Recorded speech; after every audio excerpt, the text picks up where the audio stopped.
తర్వాతి పరిణామాలు చాలా వేగంగా చోటు చేసుకుంటున్నాయి. మరోపక్క విజయసాయిరెడ్డి గారి బావుమరిది మాజీ ఎమ్మెల్యే ద్వారకా నాథిరెడ్డి అయితే ఇంకొక 6 నెలలు మ్యాక్సిమం వైసీపీ వెంటిలేటర్ మీద ఉందని చెప్తున్నారు.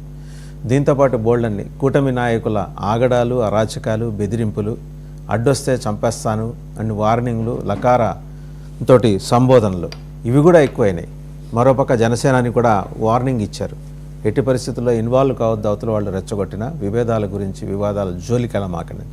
ఈ మొత్తం అంశాలతో పాటు ఎన్టీఆర్కి భారతరత్న ఎందుకు ఇవ్వరు, వీటన్నిటి మీద సమగ్రంగా డిబేట్లో విశ్లేషించడానికి, చర్చించడానికి మనతో ఉన్నారు బీజేపీ అధికార ప్రతినిధి పెద్దిరెడ్డి రవికిరణ్ గారు. నమస్కారం రవికిరణ్ గారు. శివపార్తి గారు జనసేన అధికార ప్రతినిధి. నమస్కారం. కృష్ణాంజనేయులు గారు political analyst and senior journalist. Regidi Lakshmanarao గారు వైసీపీ అధికార ప్రతినిధి. టు స్టార్ట్ విత్ కృష్ణాంజనేయులు గారు, చూశారు కదా, అంటే కూటమి నేతల ఆగడాలు ఈ మధ్యకాలంలో అంటే టెక్నాలజీ బాగా డెవలప్ అవటంతో ఎవరైనా దాడులు, దౌర్జన్యాలు చేస్తున్నా ఇమ్మీడియట్గా దాన్ని మొబైల్లో బంధించేసి వైరల్ చేస్తున్నారు. అయిన తర్వాత కూడా ఎటువంటి ఇది లేదు, అంటే వాళ్ళ వైపు నుంచి పశ్చాత్తాపం ప్రకటించడం అవి కూడా లేవు. ఏమంటారు? వాసుదేవన్ గారు నమస్తే. ప్యానల్ మెంబర్స్ అందరికి కూడా నమస్కారం. అధికారంలో ఉన్నప్పుడు అధికార పక్షానికి సంబంధించినటువంటి రాజకీయ పార్టీలు కొంత అధికారం అనేటువంటిది తమకు ఉంది అనేటువంటి దాని మీద కొంత దుందుడుగ్గా వ్యవహరించడం అనేది సర్వసాధారణంగా జరిగేటువంటి ప్రక్రియ. అది వైఎస్ఆర్ కాంగ్రెస్ పార్టీ ఉన్నప్పుడు జరిగింది. ఇప్పుడు తెలుగుదేశం, జనసేన, బీజేపీ కూటమి ఉన్నప్పుడు కూడా అదే తరహాలో కొన్ని చోట్ల జరుగుతున్నటువంటి పరిస్థితి. అయితే మొదట్లో అసలు ఎన్నికల ఫలితాలు వచ్చినటువంటి జూన్ 4వ తేదీ నుంచే, ఆ రాత్రి నుంచే మొదలైనటువంటి దాడులు జూన్ 12 వరకు కూడా, అంటే ముఖ్యమంత్రి ప్రమాణ స్వీకారం వరకు విచ్చలవిడిగా దాడులు జరిగాయి, చాలా జరిగాయి. ఆ తర్వాత వైఎస్ఆర్ కాంగ్రెస్ పార్టీ ఆంధ్రప్రదేశ్ లో రాష్ట్రపతి పాలన పెట్టాలి అనేటువంటి అంశాల మీద వాళ్ళు ఢిల్లీ వరకు వెళ్ళటము, ఢిల్లీ వరకు ఉద్యమం చేయటం, జగన్మోహన్ రెడ్డి, ఇవన్నీ కూడా మనం చూసాం. అప్పుడు ప్రధానంగా ఈ రెడ్ బుక్ కు సంబంధించినటువంటి అంశాలు ఇవన్నీ కూడా పెద్ద చర్చకొచ్చాయి. నేషనల్ మీడియా లెవెల్లో, ఢిల్లీ లెవెల్లో తీసుకెళ్ళగలిగాడు జగన్మోహన్ రెడ్డి. మరి ఆ తర్వాత జరిగినటువంటి పరిణామాలకు సంబంధించినటువంటి విషయంలో జగన్మోహన్ రెడ్డి మరి బీజేపీ పెద్దలతో ఏం మాట్లాడారు ఏమో కానీ కొంత ఈ రెడ్ బుక్ కు సంబంధించినటువంటి వ్యవహారంలో దాని ఇంప్లిమెంటేషన్ విషయంలో కొంత వెనకడుగు వేసింది కూటమి ప్రభుత్వం. దాంట్లో ఎటువంటి సందేహం లేదు. అంత దుమ్ముడుగ్గా వ్యవహరించినటువంటి పరిస్థితులు లేవు.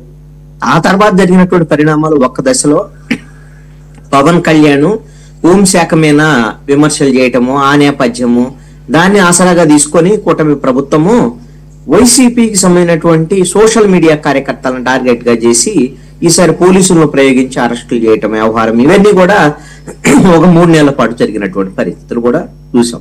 ఇప్పుడు మళ్ళీ కొంత దాదాపుగా అయిపోయినట్టున్నారు వైసీపీకి. అనంతపురం జరిగిందండి. ఆయన రాయల్ మధు గారట, టీడీపీ నాయకులు. ఆయన అదేనండి పబ్లిక్ గా ఒక వ్యక్తి మీద చేయి చేసుకున్నాడు, చంపేస్తాను వార్నింగ్ ఇచ్చాడు. విజువల్ ఉంది, మనం అందులో అభ్యంతరకర పదజాలం వాడాడు కాబట్టి అది మ్యూట్ చేసి ఆ వీడియో చూడొచ్చు. ఇప్పుడు ఎక్కడో ఒక ఇన్సిడెంట్ ని మొత్తం రాష్ట్రానికి ఆపాదించి మనం చెప్పలేము. ఆ ఇన్సిడెంట్ ఖచ్చితంగా తప్పే.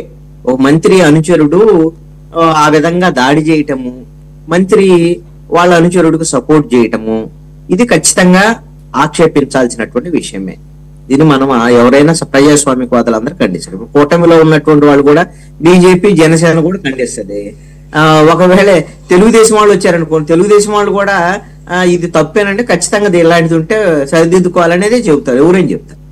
ఇది ఒక ఇన్సిడెంట్ కి సంబంధించినటువంటి అంశాన్ని మనం పరిగణలోకి తీసుకొని మొత్తం కూటమి ఇప్పుడైతే ఆ తరహా దాడులకు సంబంధించినటువంటి విషయంలో కొంత సత్యసాయి జిల్లా పెనుకొండలో కూడా ఇలాగే జరిగింది, అనంతపురంలో కూడా ఇలాగే జరుగుతుంది, వరుసగా జరుగుతున్నాయి. అండ్ మీరు కనుక గమనిస్తే దాంతోపాటు వివాదాల జోలికి వెళ్ళమాకండి అని చెప్పేసి జనసేన నిన్న ఒక లెటర్ రిలీజ్ చేశారు. మీరు అవతల వాళ్ళు రెచ్చగొట్టే విధంగా మాట్లాడినా సరే మీరు సంయమనం పాటించండి, అనవసరంగా కూటమిలో విభేదాలు ఉన్నాయనే ఇంప్రెషన్ వాళ్ళెవరో కలగజేస్తే మీరు దానికి ప్రాధాన్యం ఇవ్వకండి, ఆ ప్రచారం కల్పించకండి అని చెప్పి హంబుల్ అప్పీల్ చేశారు ఆయన. సార్ వాసుదేవన్ గారు, ఇక్కడ కూటమికి సంబంధించినటువంటి వివాదం అనేటువంటిది ఈ మధ్య కాలంలో ఏ అంశం మీద వచ్చింది? ఒకటే అంశం. అదేంటి? నారా లోకేష్ కి డిప్యూటీ సీఎం ఇవ్వాలి అనేటువంటిది తెలుగుదేశం పార్టీ నేతలు తీసుకొచ్చినటువంటి అంశం, బయట వాళ్ళు తెచ్చినటువంటిది కాదు. తెలుగుదేశం పార్టీ పోలిట్ బ్యూరో సభ్యులు శ్రీనివాసరెడ్డి, మాజీ ఎమ్మెల్యే వర్మ, ఇప్పుడు ప్రస్తుత ఎమ్మెల్యే రఘురామకృష్ణరాజు, చంద్రమోహన్ రెడ్డి, అదేవిధంగా టీజీ భరత్, దావోసులు, ఇలాగ అందరూ వాళ్ళు అధికారికంగానే మాట్లాడారు పార్టీ తరఫున. అదే అసలు వివాదం. ఇప్పుడు అది జనసేన వాళ్ళకి కొంత కోపం తెప్పించినటువంటి మాట వాస్తవం, ఖచ్చితంగా తెప్పేస్తుంది. అంటే పవన్ కళ్యాణ్ ని కొంత తగ్గించాలనేటువంటి విధంగా నారా లోకేష్ డిప్యూటీ సీఎం ఇవ్వాలి అనేటువంటి తీసుకొస్తున్నారని. అందుకనే జన నాయకులు కూడా కొంతమంది కిరణ్ రాయల్ లాంటి వాళ్ళు ప్రస్తావన చేశారు. ఇవ్వండి, ఎవరో వద్దన్నారు, లోకేష్ కి డిప్యూటీ సీఎం ఇవ్వండి, పవన్ కళ్యాణ్ కి సీఎం ఇవ్వండి అని వాళ్ళు ప్రతిపాదన కూడా వాళ్ళు పెట్టారు కదా. ఇది కేవలం కింది స్థాయిలోనో సోషల్ మీడియాలో జరుగుతున్నటువంటి చర్చో ఆ వివాదమో కాదు. ఇది వాళ్ళ నాయకత్వమే, అధినాయకత్వం తెలుగుదేశం పార్టీ పవన్ కళ్యాణ్ యొక్క ఇమేజ్ పెరగటాన్ని జీర్ణించుకోలేనటువంటి పరిస్థితిలో తీసుకొచ్చినటువంటి అంశం ఇది.